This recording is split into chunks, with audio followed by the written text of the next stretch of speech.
मधुबन के बाबा,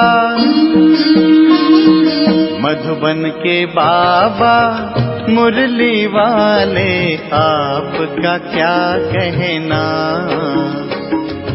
आपका क्या कहना। ओम शांति। आज 5 दिसंबर 2025 के साकार मधुर महावाक्य हैं। आज मीठे मीठे बाप दादा बोले, मीठे बच्चे, यह पतित दुनिया एक पुराना गांव है। यह तुम्हारे रहने लायक नहीं। तुम्हें अब नई पावन दुनिया में चलना है। बाबा ने कहा, मीठे बच्चे, यह पतित दुनिया एक पुराना गांव है। यह तुम्हारे रहने लायक नहीं।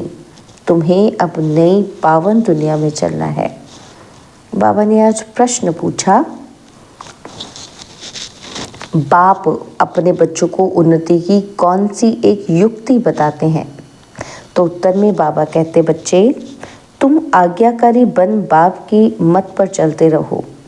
बाप दादा दोनों इकट्ठे हैं, इसलिए अगर इनके कहने से कुछ नुकसान भी हुआ तो भी रिस्पॉन्सिबल बाप है, सब ठीक कर देगा। तुम अपनी मत नहीं चलाओ, शिव बाबा की मत समझ कर चलते रहो तो बहुत उन्नति होगी। क्या कहा बाबा ने कि बाप दादा की मत पर चलते रहो। ओम शांति। पहली मुख्य बात तो रूहानी बच्चों को रूहानी बाप समझाते हैं। क्या समझाते हैं? कि अपने को आत्मा निश्चय कर बैठो और बाप को याद करो तो तुम्हारे सब दुख दूर हो जाएंगे। वो लोग आशीर्वाद करते हैं ना, तो यह बाप भी कहते हैं, बच्चों, तुम्हारे सब दुख दूर हो जाएंगे। सिर्फ अपने को आत्मा समझ बाप को याद करो। यह तो अति सहज है। यह है भारत का प्राचीन सहज राजयोग। प्राचीन का भी टाइम तो चाहिए ना। लॉन्ग कितना लॉन्ग? बाप समझाते हैं, पूरे 5000 वर्ष पहले ये राजयोग सिखाया था। यह बाप बिगर कोई समझा ही नहीं सकते और बच्चों बिगर कोई समझ ही ना सके। गायन भी है कि आत्माएं बच्चे और परमात्मा बाप अलग रहे भोकाल। बाप ही कहते हैं कि तुम सीढ़ी उतरते उतरते पतित बन पड़े हो। अब स्मृति आई, सब चिल्लाते हैं। क्या चिल्लाते हैं? हे पतित पावन बाबा आओ। तो बाबा कहते, कलयुग में ही तो पतित होते हैं, सतयुग में तो होते हैं पावन। वह है ही पावन दुनिया और यह पुरानी पतित दुनिया रहने लायक नहीं है। परंतु माया का भी प्रभाव कोई कम नहीं है। बाबा कहते, यहाँ देखो तो 100-125 मंजिल के बड़े बड़े मकान बनाते रहते हैं। इनको माया का पौम कहा जाता है। माया का जलवा ऐसा है, जो कहो स्वर्ग चलो तो कह देते हमारे लिए तो स्वर्ग यहाँ ही है। इनको माया का जलवा कहा जाता है। परंतु तुम बच्चे जानते हो, ये तो पुराना गांव है। इनको कहा जाता है नरक। पुरानी दुनिया से भी रौरव नरक। सत्य को कहा ही जाता है स्वर्ग। यह अक्षर तो है ना। इनको विशेष वर्ड तो सब कहेंगे, वॉइसलेस वर्ड तो ये स्वर्ग था। स्वर्ग को कहा ही जाता है वॉइसलेस वर्ल्ड। नरक को विशेष वर्ल्ड कहा जाता है। इतनी भी सहज बातें क्यों नहीं किसी की बुद्धि में आती हैं? मनुष्य कितने दुखी हैं, कितने लड़ाई झगड़े आदि होते रहते हैं। दिन प्रतिदिन बॉम्ब्स आदि भी ऐसे बनाते रहते हैं जो गिरे और मनुष्य खत्म हो जाए। परंतु तुच्छ बुद्धि मनुष्य समझते नहीं है कि अभी क्या होने वाला है। यह बातें कोई समझा नहीं सकते सिवाय बाप के कि क्या होने वाला है। पुरानी दुनिया का विनाश होना है और नई दुनिया की स्थापना भी गुप्त हो रही है। तुम बच्चों को कहा ही जाता है गुप्त वॉरियर्स। कोई समझते हैं क्या कि तुम लड़ाई कर रहे हो? समझते हैं?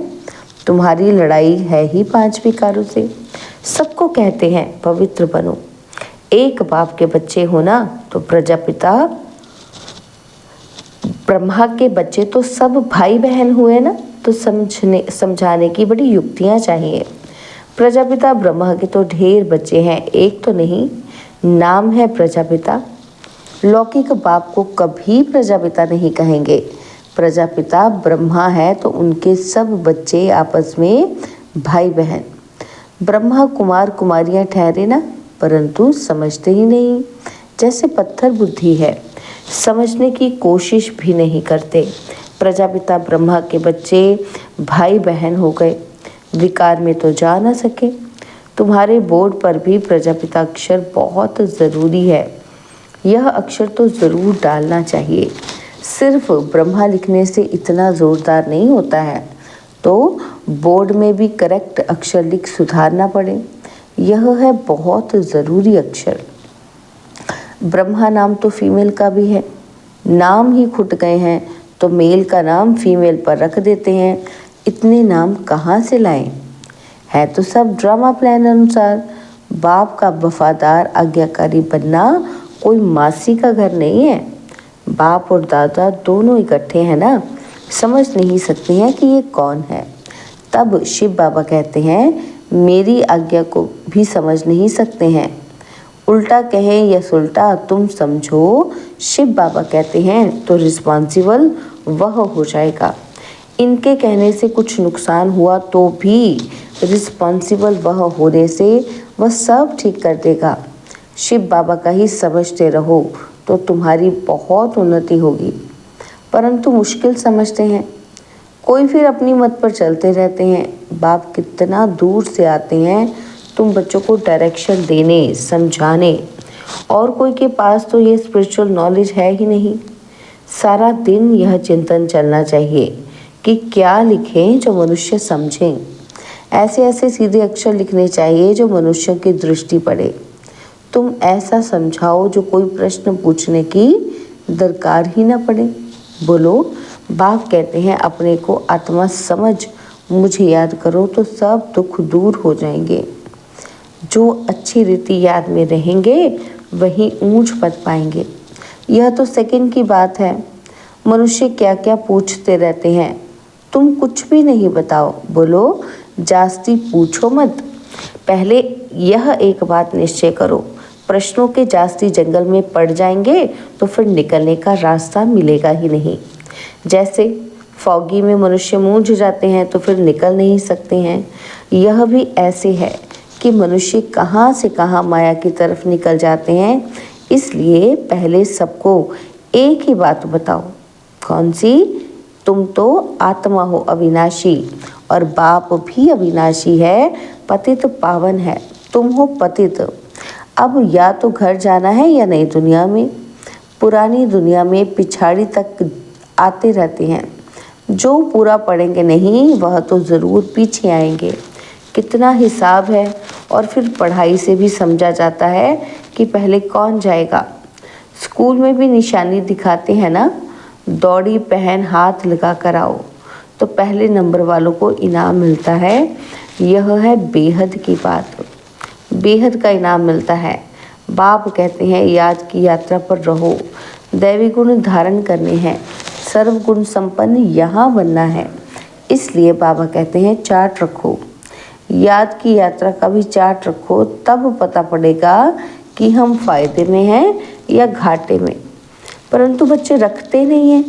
बाबा कहते हैं लेकिन बच्चे करते नहीं, बहुत थोड़े करते हैं। इसलिए माला भी कितनी थोड़ों की है। 8 बड़ी स्कॉलरशिप लेंगे, फिर 108 प्लस में रहते हैं ना, तो प्लस में कौन जाएंगे? बादशाह और रानी। बहुत ज़रा सा फर्क रहता है। तो बाप कहते हैं पहले अपने को आत्मा समझो और बाप को याद करो। यही है याद की यात्रा। बस यही बाप का मैसेज देना है।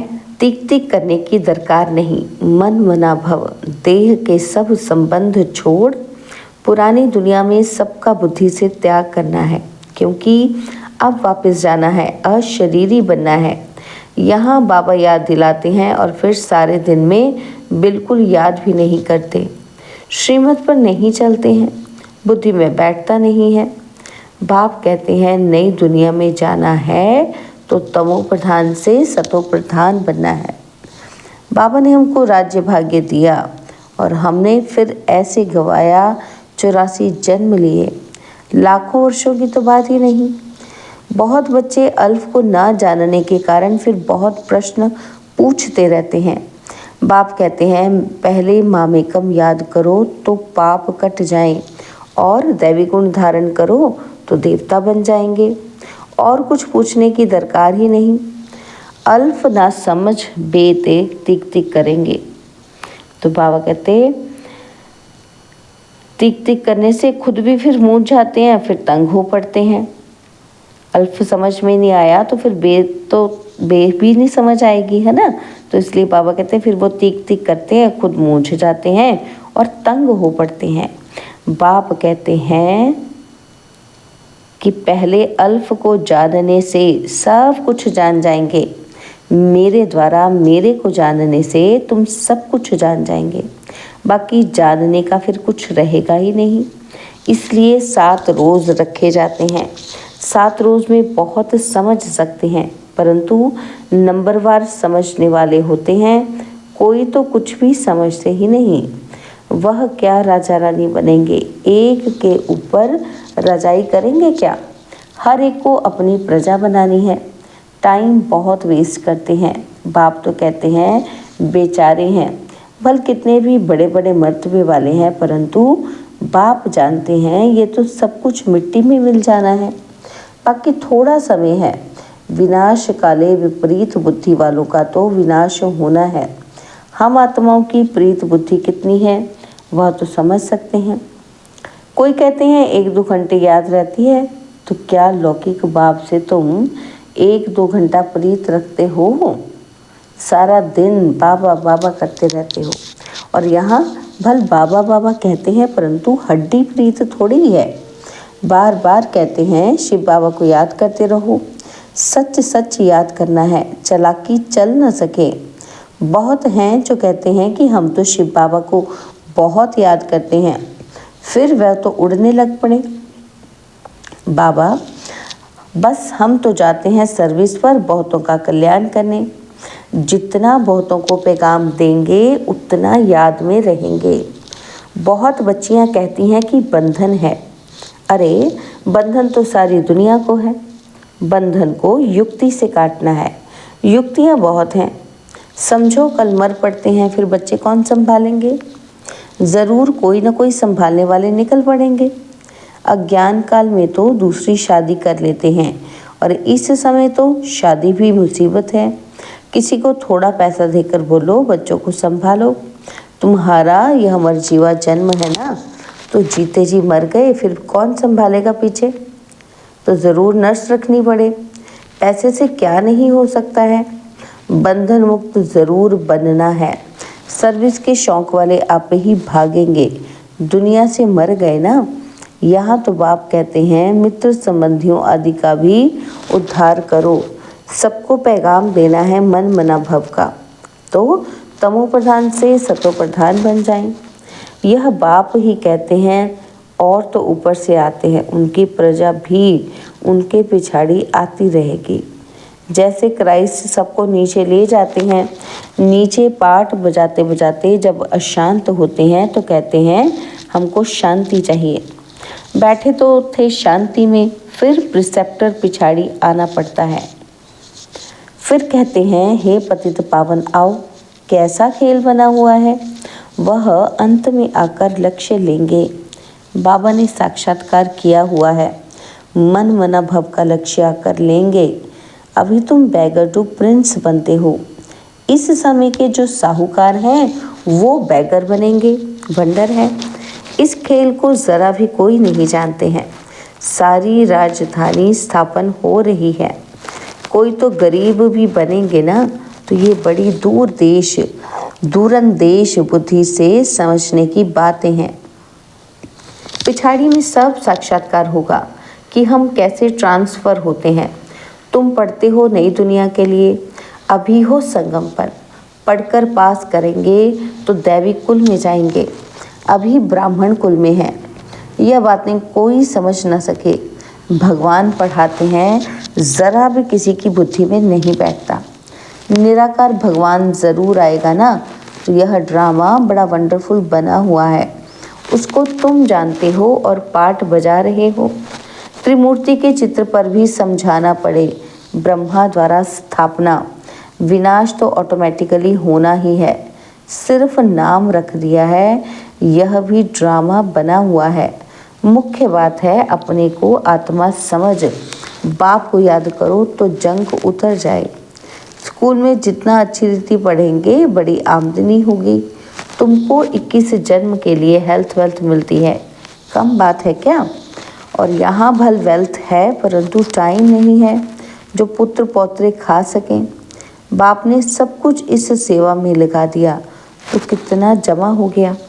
सबका थोड़ी जमा होता है, इतने लखपति हैं, पैसा काम आएगा ही नहीं, बाप लेंगे ही नहीं जो फिर देना पड़े। अच्छा, मीठे मीठे सिकिलदे बच्चों प्रति माता पिता बाप दादा का याद प्यार और गुड मॉर्निंग। रूहानी बाप की रूहानी बच्चों को नमस्ते। हम रूहानी बच्चों की रूहानी बाप दादाजी को दिलवा जान सिकवा प्रेम से नमस्ते। ओम शांति। प्यारे बाबा, मीठे बाबा, मेरे बाबा, शुक्रिया बाबा, शुक्रिया बाबा, शुक्रिया। धारणा के लिए मुख्य सार है, पहला पॉइंट है बंधन काटने की युक्ति रचनी है, जिगरी बाप से प्रीत रखनी है, बाप का सबको पैगाम दे, सबका कल्याण करना है। और सेकंड पॉइंट है दूरंदेशी बुद्धि से इस बेहद के खेल को समझना है। बैगर टू प्रिंस बनने की पढ़ाई पर पूरा ध्यान देना है, याद का सच्चा सच्चा चार्ट रखना है। बाबा ने आज वरदान दिया, संकल्प रूपी बीज को कल्याण की शुभ भावना से भरपूर रखने वाले विश्व कल्याणकारी भव। संकल्प रूपी बीज को कल्याण की शुभ भावना से भरपूर रखने वाले विश्व कल्याणकारी भव। बाबा ने समझाया कि जैसे सारे वृक्ष का सार बीज में होता है, ऐसे संकल्प रूपी बीज हर आत्मा के प्रति, प्रकृति के प्रति शुभ भावना वाला हो। सर्व को बाप समान बनाने की भावना, निर्बल को बलवान बनाने की, दुखी अशांत आत्मा को सदा सुखी शांत बनाने की भावना का रस व सार हर संकल्प में भरा हुआ हो। कोई भी संकल्प रूपी बीज इस सार से खाली अर्थात व्यर्थ ना हो, कल्याण की भावना से समर्थ हो, तब कहेंगे बाप समान विश्व कल्याणकारी आत्मा। स्लोगन है, माया के झमेलों से घबराने के बजाय परमात्मा मेले की मौज मनाते रहो। माया के झमेलों से घबराने की बजाय परमात्मा मेले की मौज मनाते रहो। अव्यक्त इशारे। अब संपन्न व कर्मातीत बनने की धुन लगाओ। तो बाबा कहते कर्मातीत बनने के लिए अशरीरी बनने का अभ्यास बढ़ाओ। शरीर का बंधन, कर्म का बंधन, व्यक्तियों का बंधन, वैभवों का बंधन, संभाव संस्कारों का बंधन, कोई भी बंधन अपनी तरफ आकर्षित ना करे। ये बंधन ही आत्मा को टाइट कर देता है। इसके लिए सदा निर्लिप्त अर्थात न्यारे और अति प्यारे बनने का अभ्यास करो। अच्छा, ओम शांति। और अब यह एक बहुत अच्छी वीडियो भी जरूर देखें।